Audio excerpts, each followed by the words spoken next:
அமெரிக்க அதிபர் டிரம்பின் ஒரு முடிவு தங்கத்தின் விலையை மீண்டும் வரலாறு காணாத அளவு எப்படி உயர்த்தும் என்பது குறித்து இந்த காணொளியில் பார்க்கலாம்.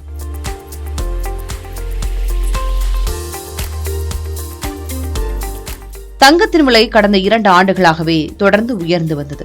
ஒரு கட்டத்தில் தங்கத்தின் விலை சவரனுக்கு 1,34,400 ரூபாய் என உச்சம் தொட்டது. இதன் காரணமாக தங்கம் வாங்குவது சாமானியர்களுக்கு எட்டாக்கணியாகவே மாறி வந்தது. ஆனால் ஜனவரி மாத இறுதியில் திடீரென தங்கத்தின் விலை ஒரே நாளில் 14,000 ரூபாய் குறைந்ததோடு 4 நாட்களில் மட்டும் தங்கம் விலை சவரனுக்கு மொத்தம் 22,800 ரூபாய் அளவு குறைந்து இன்ப அதிர்ச்சி அளித்தது.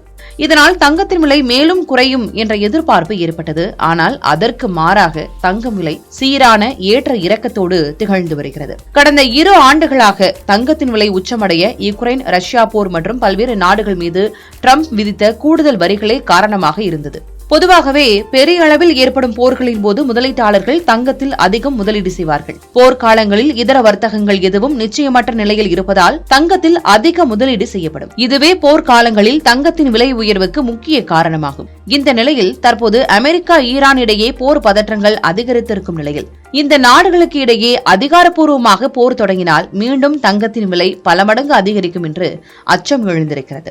உலகின் 1/4 பங்கு எண்ணெய் வர்த்தகம் நடக்கும் ஹோர்முஸ் நீரிணை பகுதியை தங்கள் கட்டுப்பாட்டுக்குள் வைத்துள்ள ஈரான் மீது தாக்குதல் நடந்தால் அது அந்த பிராந்திய எண்ணெய் வர்த்தகத்தை முடிவுக்கு கொண்டுவரும். இதன் காரணமாக கச்சா எண்ணெய்க்கு தட்டுப்பாடு ஏற்பட்டு அதன் விலை உச்சத்தை தொடும் என்பதோடு தங்கத்தின் மீது முதலீடுகள் வரலாற்றில் இல்லாத அளவு அதிகரிக்கும். இதனால் தங்கத்தின் விலை சவரனுக்கு 1.5 லட்சத்தை தாண்டவும் வாய்ப்பிருக்கிறது என பொருளாதார நிபுணர்கள் அச்சம் தெரிவிக்கின்றனர். இதனால் தங்கத்தின் விலை உயர்வு அமெரிக்க அதிபராக இருக்கும் டிரம்பின் கையிலேயே உள்ளது என்பது குறிப்பிடத்தக்கது.